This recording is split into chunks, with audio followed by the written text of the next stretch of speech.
Today we are field testing the implementation of a combination of eye tracking software, EEG software, some emotion recording and tracking software inside of a military Humvee.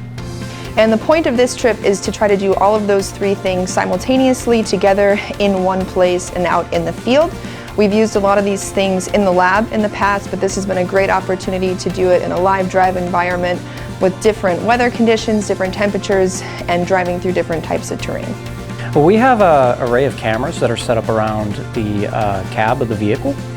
And we're also going to have essentially a plastic little band that we're going to put over the heads of the participants to gather the EEG information. And the cameras just point back, most of them point back towards the participants, and one camera points out to capture the view of where the vehicle is going. And then we're actually having them play a role in our research scenario. So we have a driver and they're the passenger. So they're helping with communication, they're using the radio, they're using TAC to navigate us throughout different courses and scenarios that we're doing.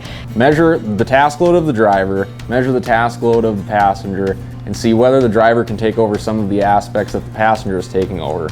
So if we can use these systems to find a way to increase safety or increase efficiency, that's going to be really beneficial. It's going to minimize risk. We're going to know exactly what's going on in their head.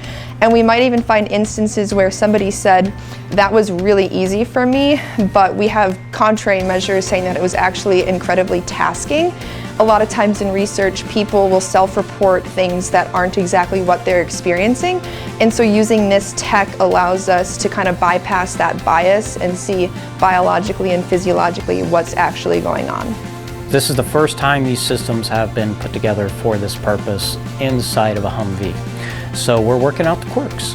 And every quirk we find, we know that we can improve upon it and move past these quirks and eventually develop a system that is going to be able to run a full-scale study, hopefully here within a couple of years.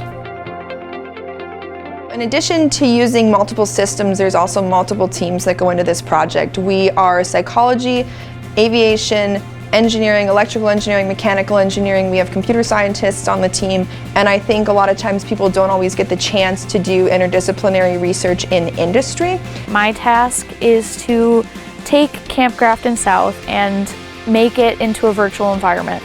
You know, something that we can put our Humvee in, like our virtual Humvee simulator in, and drive around in it.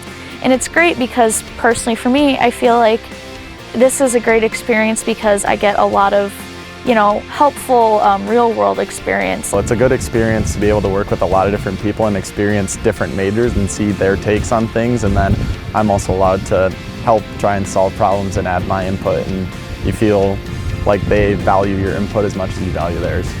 There are still several more phases to go through. We're hoping to implement some aspects of augmented reality later next year and implement a heads-up display that we've been working on with a couple other companies and contractors throughout the United States.